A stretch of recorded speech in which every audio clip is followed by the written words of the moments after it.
Today we're going to be doing a buying guide for the PlayStation Portable, one of the best gaming handhelds of all time. I have a ton of nostalgia for this system, so I am really looking forward to making this. But before we get into it, quick mental health check. If you need to drink some water, make sure to do that. Make sure to tell somebody you love them, and if you don't have anybody to tell that you love them, then just tell it to yourself. It's very important to make sure that you're loving yourself. And just in case nobody has told you recently, I am very proud of you, and you are doing amazing things. Keep going. You're doing great. But with all that out of the way, let's get into the buying guide. So first things first, let's go ahead and kick things off with all of the hardware revisions of the PSP itself. So you have the 1000 model, the 2000, and the 3000, which are deceptively similar at first until you find the tiny little differences. Then you have the PSP Go as well as the PSP Shriek. So as far as things go with the 1000, I'm just gonna say this before we get too much farther into it. You really can't go wrong with any of the models. Even the last model we'll be talking about, which is definitely a bit of an outlier. It's definitely not the most, I guess desirable system out of all of them, but it's not inherently terrible by any means. So the first system, as I had mentioned, the PSP 1000, it is the slightly fatter model, though all of the PSPs have a bit of heft to them. Like this right here is considered the PSP Slim, but even the Slim is a bit hefty, but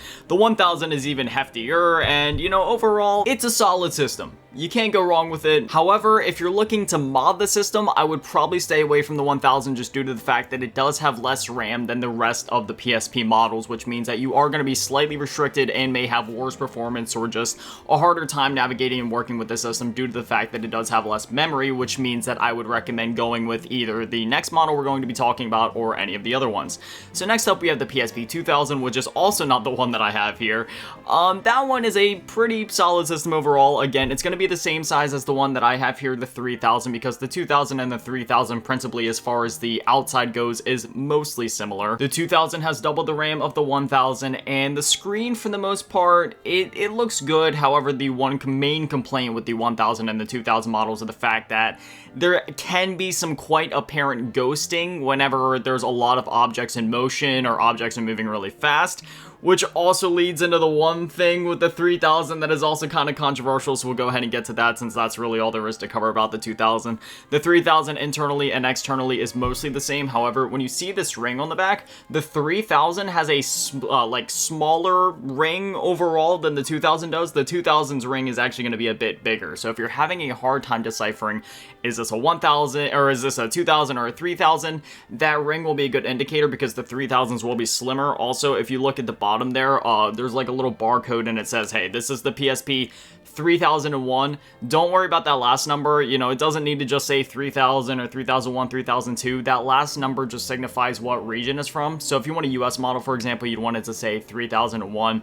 And then if you're looking for like a Japanese model specifically for one reason or another, then you'd want to make sure that it says just 3000. However, as I had mentioned before, unlike the 1000 and the 2000 where there can sometimes be a bit of ghosting when there's a lot of objects in motion, which for me personally, I absolutely despise, the 3000, for me, I really like how it looks, and honestly, you can't even see it half the time.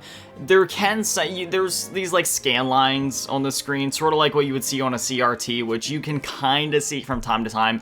However, I'm just saying this right now, when you're actually in game, you're not really going to see it. When you're on the main menu, you're not really going to see it. The only times that you're really going to see it is like very specific instances where the colors make it very apparent, but otherwise, for the most part, the screen's gonna look just a lot better. There's not gonna be all that ghosting, and furthermore, there's an option in the settings where you can either choose between a wider color palette, because the 3000 actually does have an improved LCD where it's able to display more colors than the 1000 or the 2000 could. For me personally, I always just leave it on the standard, more quote-unquote muted color palette, just because I do find the vibrant setting to be a bit too vibrant, a bit too saturated. I can only assume that's due to the fact that the developers were probably oversaturating their games ever so slightly just so then they would appear at least a bit more colorful on the base 1000 and 2000 models, and therefore when you try to apply, you know, the more vibrant color palette on the 3000, it just blows out the colors. However, that's not the case for all games. There's plenty of games that actually do just look more vibrant without being overstimulating by any means on the 3000, but again, that's just my preference. I don't like when things look oversaturated. I like things to look natural, so that's why I just kind of gravitate towards that more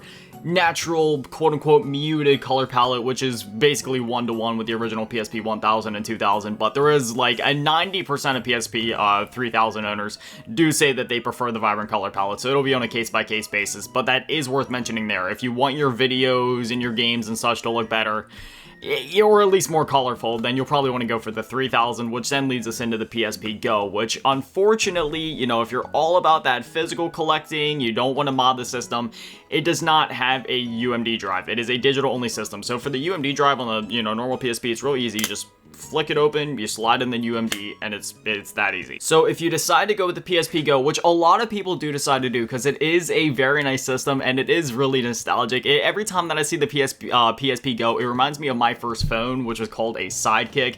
If you guys don't know what those were, I'll go ahead and put a picture up on screen, but essentially they were these phones where you could like sort of like flip it in a way and then the keyboard would pop out. It was honestly, I would prefer to still have phones like that nowadays. I feel like having a physical keyboard there is actually more futuristic than having just like, you know, the whole touchscreen setup. I mean, don't get me wrong, the touchscreen works fine, but I don't know, I miss the sounds of the clicking and clacking on the keyboards. But yeah, again, the PSP Go, despite how nostalgic the setup is, if you're a physical collector like me, again, if you're willing to mod the system, which I'm not even gonna lie, my PSP 3000 is modded, and 90% of the way that I play my games on this system is just, you know, through the modded SD card that I have, just kind of, you know, doing my thing. I still collect physical PSP games and UMD movies, of course, just because I am a physical collector at the end of the day. But again, I really want to drive that point home about the PSP Go, about it being a digital only system. Just, you know, buy one thinking that you're going to be able to collect physically for it, or, you know, have any way to play games besides modding it, because nowadays, I mean, you really won't.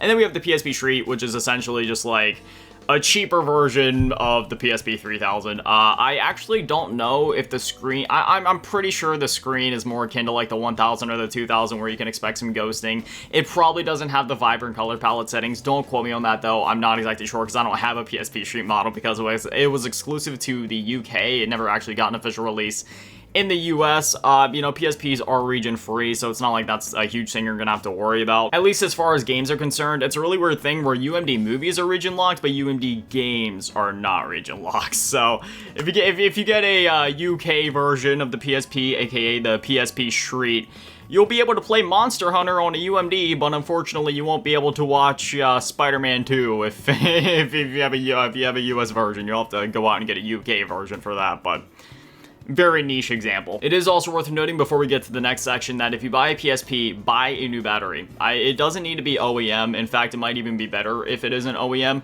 Just find a good brand. I believe I have an Ostent battery in mind. Don't quote me on that, but I ordered it from it was either AliExpress or Amazon. I saw it on both sites. I think I ended up going with Amazon just because I was impatient and wanted to get it through Prime. But I mean, I never pay for Prime. I just kind of like, you know, if I need something delivered from Amazon, I'm like, dude, I'll just pay for the month of Prime and get some other stuff that I need while I'm at it, because, you know, with like shipping fees and stuff, one order getting it shipped to you is as much as a month of Prime anyway. So but anyway, yeah, so I believe I went with Ostent for my PSP battery. But basically, all OEM PSP batteries are at a point where if they aren't already expanded, they are going to begin expanding here soon, and it could potentially destroy your PlayStation Portable. So do that. If I were you, I would order the battery before you order the PSP. I'm serious. Now let's move on to the chargers and accessories. All PSPs are going to use this charger right here. It's this proprietary little circular doohickey right there. Yeah, I definitely need to replace mine because it's one of those things where like you have to hold it in a certain position to keep it charging, so you can't really play it while it's charging. So I got to replace that at some point. The power cord itself is fine, thank goodness, but yeah, the brick and the cord itself needs replaced. But anyway, all PSPs are going to be using that charger. You probably noticed that there is also a USB slot on here. Unfortunately, it doesn't really charge through there. It can technically do some slight charging, but it's very slow charging. That's mainly just for like data transfers and such. This is your main charging port right here. This is the only way that you should really be charging the system. And otherwise, when it comes to accessories, there's not too much to talk about with the PSP. You know, it isn't like the DS where you got all these fancy Guitar Hero grips, or like the Wii where you got the Wii wheel and the Wii zapper and all this. No, it's a pretty straightforward process. There's a few other accessories you could talk about, like cases and such. Like, I would always recommend buying a case for your systems. I never end up buying ones, like a cover for the system itself. I like the raw feeling of holding a system, you know what I mean? But I always at least get a carrying case of some kind, just so that it's, you know, protected at all times, even if it's sitting in my drawer from dust or other things like that.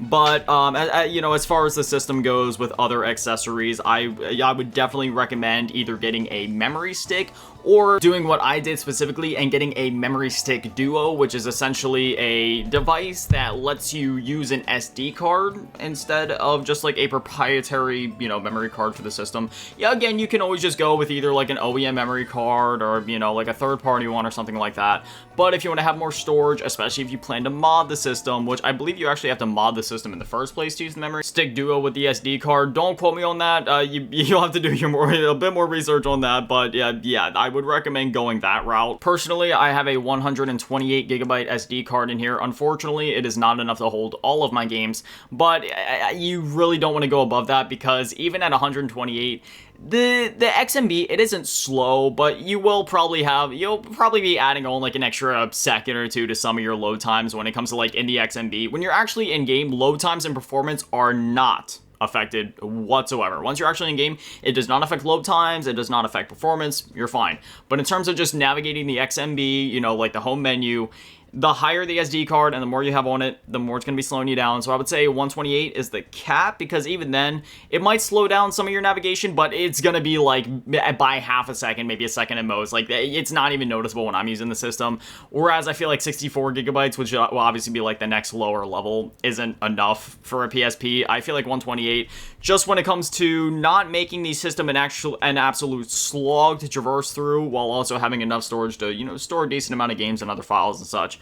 I'd say 128 is a pretty good happy medium to go with. As I had mentioned previously, most PSPs besides the PSP Go, use UMDs, aka Universal Media Discs, in order to play games and movies and such. And as I mentioned before, you just flick this open, you slot the UMD in, and it's as simple as that. Most UMD games are actually pretty cheap. And that mainly comes down to the fact that when people are buying PSPs, they don't really buy them with the mindset of, oh, I'm gonna collect like thousands of UMDs. No, most people are gonna be modding the system, which, you know, even I did. And again, even though I do collect UMDs, most of the games that I have are just digital on the system. At some point, you know, in the future, I do want to collect more UMDs and have it to be at a point where I'm playing more physical games, just because, you know, again, I'm a physical collector. That's how I like actually playing my games. That physical experience of opening the case, seeing the cover art, seeing the back, flipping through the manual, just looking at the UMD, popping it in, just, you know, getting all the vibes going. So that vibe that you truly do lose when playing games all digitally. But again, at the same time, just in terms of cost and ease of convenience,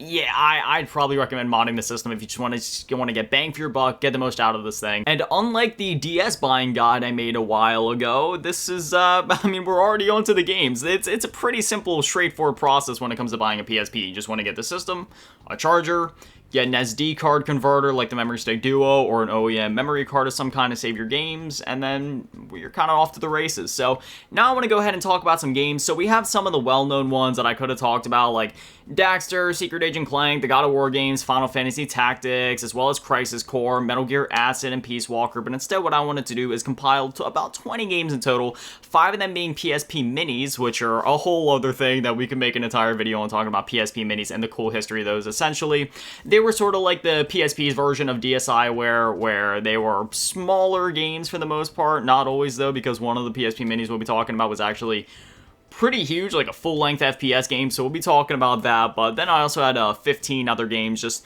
you know, these aren't like, oh, the best-selling or, you know, highest-rated PSP games of all time. These are just like 15 random games that I came up with, where it was just sort of like, if I thought about it, I wrote it down, and I wanted to put a bit of variety on here. We have some RPGs, tactical RPGs, racing games, collectathons, some platformers, some fighting games, some shooters, a horror game even. So, you know, we have a lot of variety here, so this will give you a good idea as to just like, you know, rather than the typical top 10 or top 20 list, like, oh, get this game and this game, and everybody's just saying Final Fantasy, God of War, you know, it's just like the same thing over and over again. These aren't the most niche or underrated games in the world, and this isn't even like, oh, like a complete list of every game I'd recommend.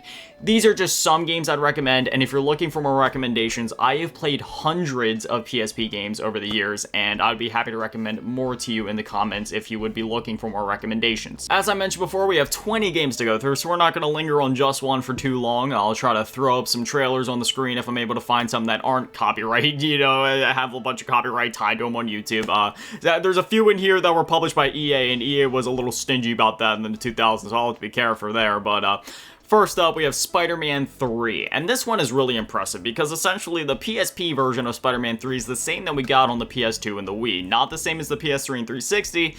It's a whole thing. This was that era where you would have one game called the same thing, except there was 5 different versions of that same game on different platforms. You had the DS version of Spider-Man 3, you had the PS2, Wii, and PSP version of Spider-Man 3, and then the next gen at the time version of Spider-Man 3, whole thing there. But basically, the one on the PSP is the same as the one on the PS2 and Wii, which is really impressive because it is a fully open world Spider-Man game. You can swing around the city, fight crime. You can either go through the linear story missions, or you can just swing through the city like you would have back on, like, you know, Spider-Man 2 on the PS2, where you'll come across different crime activities you can take care of, civilians to save, and just do the Spider-Man thing, not to mention the fact that you can also use the black suit in this game, and this is the fully uncompromised Spider-Man 3 experience. The full story is here, all the cutscenes, everything like that.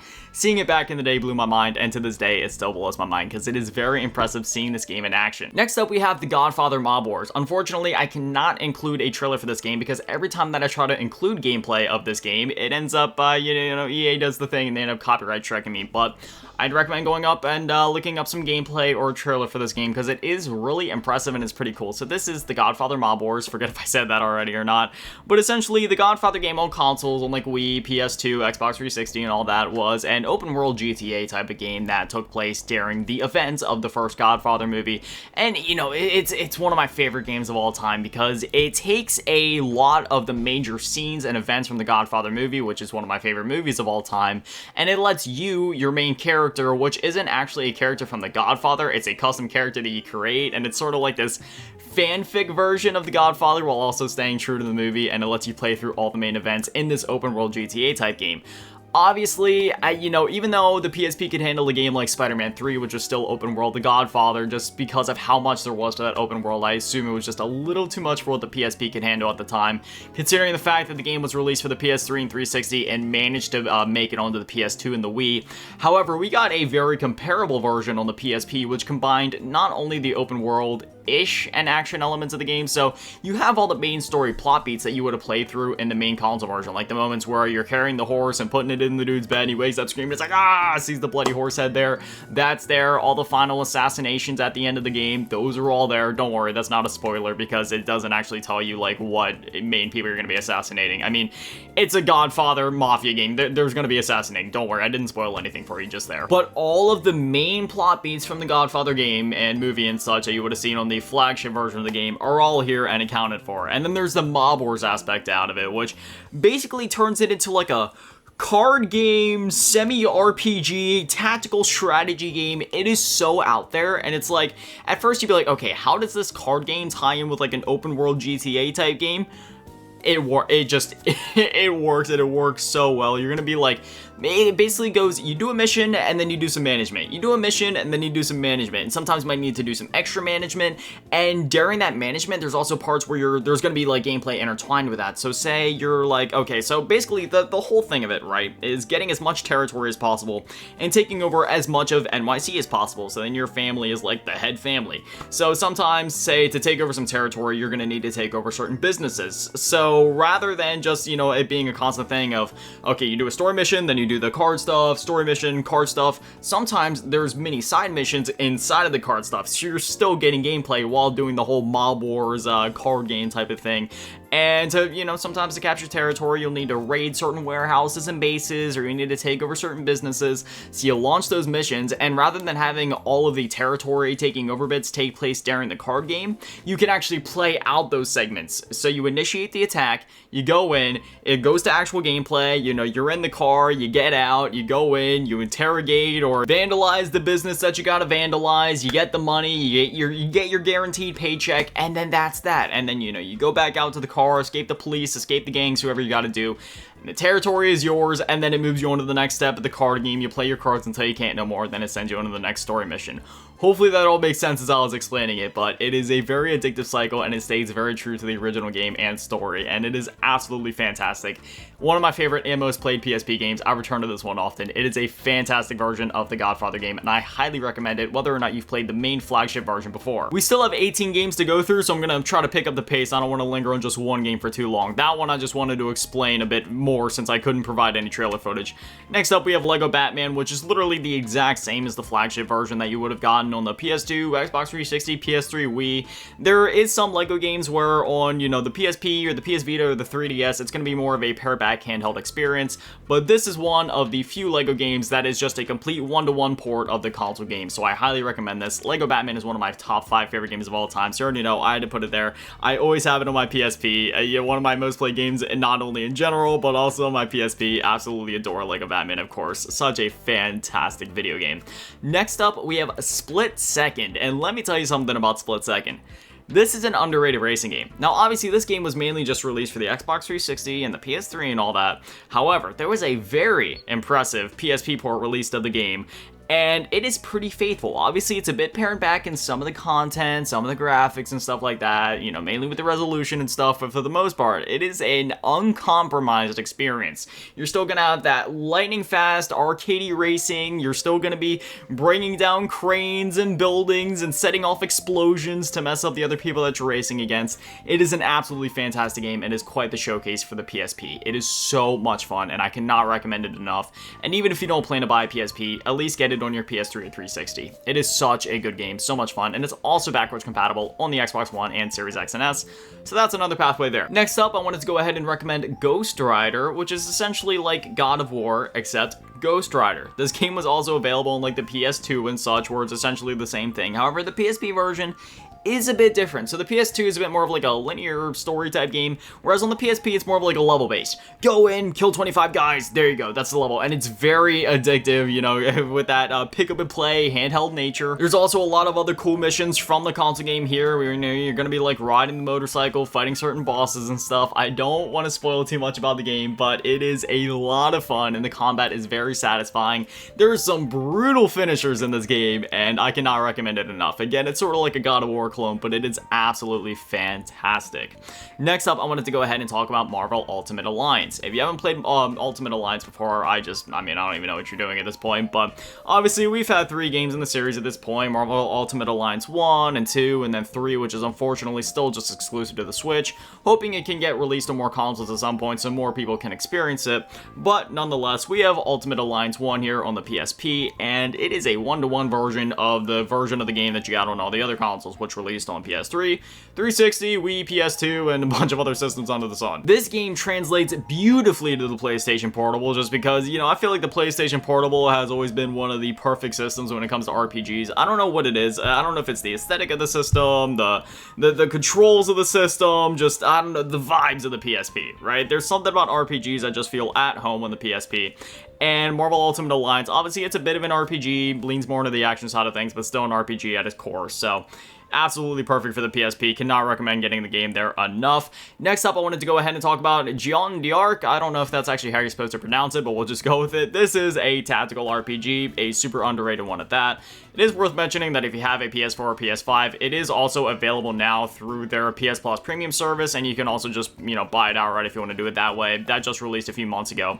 But we're talking about the PSP specifically, and obviously the game is absolutely fantastic on the PSP. It's the way that I played it for the first time years ago. There's a good bit to chew through here. I believe my first playthrough took me a little over like 30 hours back in the day, somewhere around there. It was around like the 25 to 30-ish hour mark, but yeah, it's an absolutely fantastic game, and I cannot recommend it enough. It does not get talked about enough, and I want to sit here and just gush about this game, but I truly do believe that it's one of those games where the less that you know about it going into it, the better. Just know that if you like tactical RPGs, if you love great characters, and if you're looking for a story that lasts for a decent amount of time, again, going for about 30 hours or so, but something that's not too long at the same time, like maybe like 100 to 200 hours or anything like that, but again, a good story you can really get invested in, that'll definitely pull in your heartstrings at multiple points. I highly recommend Jean d'Arc, and again, if you have a PS5 or PS4, you can also play the game that way. Next up, I wanted to go ahead and recommend Toy Story 3. Now, the version on the PSP is the same as you would have gotten on like the PS2, for example. It's one of those games where, and this is something that you'll see a lot as you start digging into the PSP library, where there was a lot of games that either released on PSP first and then went to PS2, or they were on the PS2 first, then they went to PSP, or, you know, the PSP and PS2 versions were just developed simultaneously since they were so comparable hardware-wise, or at least what they can handle video game wise. And I mean, it's Toy Story 3, right? It's a 3D collectathon platformer based on the Toy Story 3 movie. An absolutely fantastic game, very charming. Unfortunately, it doesn't have the, you know, fun toy box or sandbox mode that a lot of people gush about in the 360 and PS3 version, which is a lot of fun, of course. But again, we're talking about the PSP specifically here. So I would highly recommend getting the PSP version of Toy Story 3. This is another one that was also made available a little while ago on PS4 and PS5, but having a full-scale licensed tie-in experience like this on the PSP is just, I don't know, it's so heartwarming, it's so nostalgic, and obviously I have a lot of nostalgia for Toy Story and Toy Story 3, so it's just one of those things when you're playing the game on the system, all cuddled up in bed, blasting through Toy Story 3. It's a lot of fun. Very nostalgic, very charming. Highly recommend that one. Next up, Call of Duty Roads to Victory. This is Call of Duty on the PSP. It's based on Call of Duty 3, and I mean, it works really well. You know, when you look at the system and you see the fact that there's only like one analog stick, you might be like, all right, how's a first-person shooter gonna work on here? But it actually works surprisingly well, and I got through the game with literally no issue. Next up, I wanted to talk about one of my favorite PSP games. It's up there. It's hard for me to pick a favorite PSP game, but it's within the top 10, if not the top 5. Super Stardust Portable. I love these Stardust games. Doesn't matter if we're talking about Delta, Portable, literally any of the Stardust games. If you're unfamiliar with the Stardust games, essentially these are twin stick shooters, which I know it's not really twin stick because we're talking about a PSP here, but you're the spaceship shooting rocks, flying around a planet, occasionally taking on bosses. It's very arcadey. That's all I can really say about it. You know, don't go into this expecting some 100-hour long RPG with in-depth characters and such. No, you're going into this because you want a fun, turn your brain off arcadey experience. And that is exactly what this game will offer. If you want to go for high scores and grind the game for dozens of hours, you can do that. If you want to blast through the campaign and beat the game in an hour, you can do that too. Just do whatever you want with it. Just have fun. That's all I'll say. That's all that the game is about. Just having fun, that arcadey experience, and I love it. Next up, I wanted to talk about Dragon Ball Z Shin Budokai, which is literally just the Budokai games, but on the PSP. Not Budokai Tenkaichi, but rather Budokai, which were the 2D versions. Well, technically, Budokai Tenkaichi and Budokai were both in, 3D, but, Budokai was more of like a 2D style fighter, even though there was 3D elements, whereas Budokai Tenkaichi was all about, like, the 3D action, but I mean, if you've played a Budokai game before, you know what you're getting yourself into. It's that, but on the PSP. It's fantastic. It has a fully original story mode here as well. Well, as original as you're going to get from a Dragon Ball Z game, still follows the events of, some of the arcs in Dragon Ball Z, as you would expect. But this is another one that I obviously highly recommend. Being able to have a Dragon Ball game in your pocket, I mean, having Kamehamehas and special beam cannons on the go. I mean, yes. Next up, I wanted to talk about GTA Liberty City and Vice City Stories. These games are very impressive. They are full 3D Grand Theft Auto games akin to what you would have seen with GTA Vice City, GTA 3, San Andreas, or whatever, on the PSP. I'm not kidding. Full open worlds, GTA games, full story modes, side missions, cop chases, the whole shebang. It's literally just full GTA games on the go. I don't know how Rockstar managed to do it. They are wizards, but it's very impressive. It was so impressive, in fact, that these games ended up getting ported to the PS2. Yes, these were games that went from the PSP to the PS2. They were that impressive, so highly recommend this. And there's also Chinatown Wars if you want a bit of a different GTA experience on the go. That game was also on the DS as well, and I always felt like that game was, the DS was always kind of like Chinatown Wars' home, but it's great on the PSP as well, obviously. Next up, I don't want to linger on this one for too long since we already talked about a game sort of similar before, but this one was still so notable that I had to mention it. Dante's Inferno. Yes, the PS3 and 360 game, once again, on the PSP. Don't know how they did it. Absolute wizards. Similar to Ghost Rider, as we mentioned before, it's gonna be like your God of War type of game, square, square, square. Sometimes throw in some triangles if you want to spice things up a little bit. Crazy bosses, crazy locales, full story mode, whole shebang, cutscenes, everything like that. It is very impressive seeing this game run on the PSP. No idea how they managed to do it, but I'd highly recommend that one if you want a full-on 7th gen console game on the go. Next up, I wanted to go ahead and recommend Monster Hunter Freedom, which is a portable version of Monster Hunter G, which is an enhanced version of the first game. So there's also Monster Hunter Freedom Unite, which is basically the exact same thing, except that has multiplayer elements. But again, we're talking about the PSP here, so you're probably just gonna be playing this solo anyway. But I mean, if you want to have like the overall, I guess, most recent up-to-date version, then you could go with Unite. But I'd just say go for Freedom. I'm not sure what I can say about this game that hasn't already been said before. I mean, it's absolutely mind-blowing seeing it run on the system, and it's Monster Hunter. I mean, who doesn't love Monster Hunter? You're hunting massive beasts, getting materials from said beasts in order to make yourself more powerful against certain other beasts, and then you can go hunt those beasts. You just progress through the story, and yeah, it's a lot of fun. It's Monster Hunter on the go, and it's awesome. And finally, we have Silent Hill Origins. Well, I shouldn't say finally, because we have more PSP Minis to go through then after this list, but anyway, Silent Hill Origins. Obviously, this game was also available on other platforms, but I mean, having a full-on Silent Hill game on the PSP, that is impressive. And plus, you know, once you get the headphones going, you know, you turn the lights out, you lay in bed, you're playing the game, oh my goodness. It works. It really does. Not to mention the fact that Silent Hill Origins has some killer atmosphere. That's one of them games where, you know, it's probably not gonna completely scare your socks off and give you like full-on PTSD from playing it. But I mean, you know, it'll still give you the heebie-jeebies, especially if you got a good pair of surround sounds or, you know, headphones going. Yeah, man, it's a great game. And finally, I wanted to talk about some PSP Minis, since, you know, similar to the DS, as I mentioned before, you know, where that had, like, DSiWare and such, where it's like, okay, it's a different library of games, you might as well mention them. PSP Minis, same thing. It's sort of like games, but, you know, they're like smaller scale games or ports of mobile games, as you guys are gonna see here. There's a lot of mobile games here. But first things first, I wanted to go ahead and talk about the Terminator PSP minigame. This is a top-down twin-stick shooter, and it's a lot of fun. I will say towards the end of the game, it's not necessarily challenging, but it does take a bit of patience. Like, you know, it's not frustrating by any means. It's just one of those things where if you try to go in running and gunning it just nonstop, you're gonna get your butt handed to you. So make sure you respect the game and take your time and you'll do just fine. But yeah, this game's absolutely awesome. Had a lot of fun with it. You can beat it in like an hour or two, but yeah, it's fantastic. So much fun. Very arcadey, but a lot of fun. Next up, we got Nova, which is Halo on the PSP. Well, you know, it's not actually Halo, but you know, it's basically like Halo. You're seeing the gameplay on your screen. You know, it's one of those Gameloft games where it's trying to be a certain franchise in everything but name and switching things up enough to not get hit with some sort of like copyright strike or, you know, getting taken to court for one reason or another. But yeah, I've always absolutely loved the Nova series as somebody that has a lot of nostalgia for that App Store era where we were getting a lot of games like this that were trying to be full-on console experiences on the go in your pocket on like your iPod Touch or your iPad or one thing or another, and this is one of those games that again was actually released for mobile initially, but then made its way over to the PSP via PSP Minis, with it being a first-person shooter on the system, as you can expect.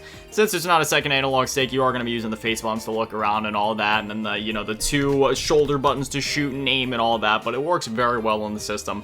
I didn't have any troubles beating the game on the normal difficulty, and I mean, the Nova series is honestly great. There was 2 other games after this. They never ended up making it to the PSP, but you can find ROMs for the second one, I'm sure, somewhere online if you want to play it on your Android or whatever. And then as for the third one, I believe the third one is actually still readily available in the App Store, so, you know, you can just go ahead and get that one there as well. But if not, I'm sure you can find a ROM for that out there somewhere as well. The sequels are great, though. Next, I wanted to mention Angry Birds. I mean, if you want to see gameplay, then here you go. I mean, there's some gameplay of Angry Birds on the PSP. It's Angry Birds running on the PSP. That's not me trying to dunk on the game, by the way, because obviously I love Angry Birds. I mentioned it because I love Angry Birds, and to this day I play Angry Birds constantly. It's just that, I mean, it's Angry Birds. Everybody's played Angry Birds, right? Next up, do you want Geometry Dash, but on the go? Well, I'm sorry, you're not gonna get that, but this is pretty close, and it was actually the original Geometry Dash before Geometry Dash stole the idea. So this is the Impossible game, and you know, I feel like most people ended up playing this through like the Xbox 360 arcade games back in the day. At least that's how I did it. I forget if it was through arcade or indie. It was one of those. It was one of those Microsoft services. But yeah, you know, even though that's the way that I played the game for the first time, when I realized that it was available through PSP Minis, I got it immediately, and yeah, it's the exact same game. It's still just as rage-inducing. I still suck at it. For some reason, I'm like halfway kind of okay at Geometry Dash. I can get through like the first 7-8 levels in the game. After that, just forget it though. Like demon levels, I can't even get through the first 1%. But for some reason, the Impossible game has always just been even more difficult for me. So again, it's available there. Just be prepared to, I don't know. I mean, again though, if you're buying a PSP, I don't know if one of the first games you want to play is a game that's going to make you want to smash the device, but you know, it's just a recommendation. And finally, if you've ever heard me talk about the PS Vita, you've definitely heard me talk about this final game, that being Age of Zombies. This is a twin stick shooter, and I have raved about this game for the longest time. It was available on mobile, PS Vita, PC, and PSP. The way that I play the game typically is on PS Vita, but you know, it's here on the PSP, so I figured I just had to mention it as well, because it is one of my favorite twin stick shooters of all time. I absolutely adore Age of Zombies.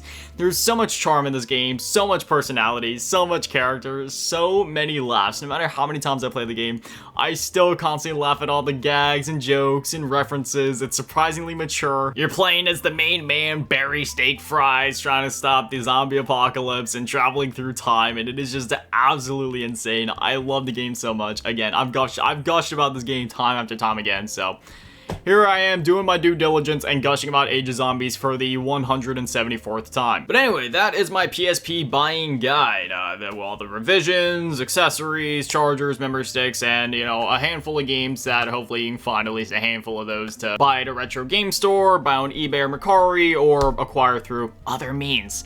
But regardless, however you end up doing it, all that matters is that you find a way to get your hands on a PSP as well as these games, because the PSP, not only do I have a lot of nostalgia for this system, not only do I love it a lot, but it's just, as I mentioned at the beginning of this video, one of the greatest gaming handhelds of all time. I love the PlayStation Portable, and if you don't love it just yet, that's probably just simply because you haven't gotten the chance to play one. But once you do, trust me, you'll love it. And as I mentioned for some of these games are available and are continuing to be available on PS4 and PS5 via their service they have, as well as PS Plus Premium. So that is worth looking into if you just want to get your toes wet, dip your toes in the water, but you aren't sure about the PSP just yet. You know, maybe try some of those games out first, and then, you know, once you start to fall in love, as you will, then you can go out and pick one up. So, I mean, the end result will be the same. Yeah, just buy a PSP. If you made it this far in the video, you know you want to do it. Just do it. But anyway, as always, massive shout out to all the Patreons and channel members. Thank you to all of you in the low ball tier, and an even bigger shout out to all the big ball tier, Mil Asking, and Big Daddy Manny, and the biggest shout out to all in the G tier, run events, some of the cheese gold. Thank you guys so much. You guys are literal legends. I love you. Have an amazing day. Stay beautiful. I love you all. Peace.